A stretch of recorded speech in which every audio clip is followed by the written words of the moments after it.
It seems like no matter what choice is made, no one's going to be happy. Amanda Funai is the mother of 5 sons, 4 in the Salt Lake Public School District. Her newborn, not yet of school age, born just 4 weeks ago in the middle of the coronavirus pandemic. It's been a challenge, you know. Pregnant this spring with baby Jack, she and her husband, both professors at the University of Utah, would try to facilitate distance learning for their boys, ranging in age from kindergarten to 7th grade. So that's kind of a hard dynamic where you're not just the parent, but you're also trying to enforce all the schoolwork at the same time, plus trying to get all our work done. She says it was quite a juggling act. You know, the kids would have Zoom meetings, we would have Zoom meetings, both me and my husband. You know, we can do about 2 or 3 Zooms before our bandwidth will, crap out.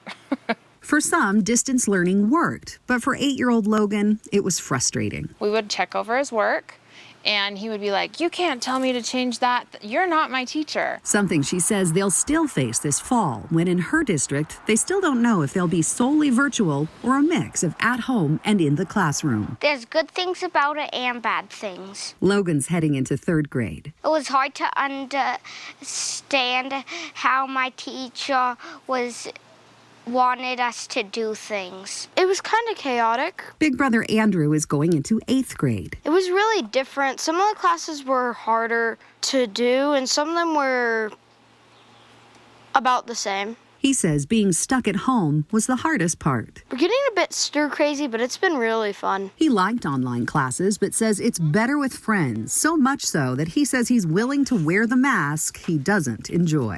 I think that masks should definitely be worn, but I tend to get claustrophobic when I wear them.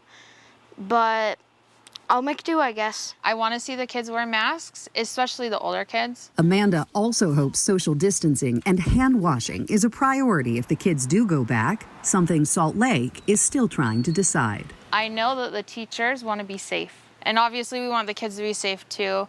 My dad and my brother are both middle school teachers, so I know how they feel about being back with all the kids, but it's hard on parents to have the kids home, and it's hard on the kids too. Fearing they're not getting the education they need. I'm transitioning my class online for the fall right now, and I have university students who will do it, hopefully.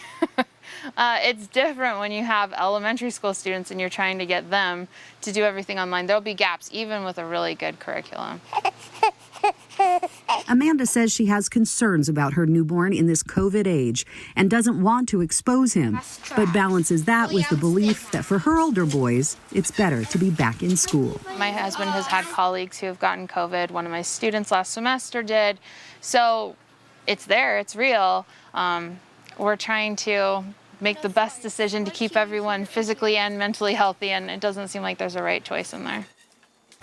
Now, Amanda says she feels lucky that she is a teacher and believes if her sons are home, her class at the U will most likely also be online. So she says she'll be able to be there with her boys and try again to juggle it all, something she knows will be more of a challenge for other working parents. Now, tomorrow night in our Safely Back to School series, we talked to a family who says distance learning just didn't work for them, the alternative methods they're now looking into, plus what does work for one program that's been online for over a decade. Amy Nay, Fox 13 News, Utah.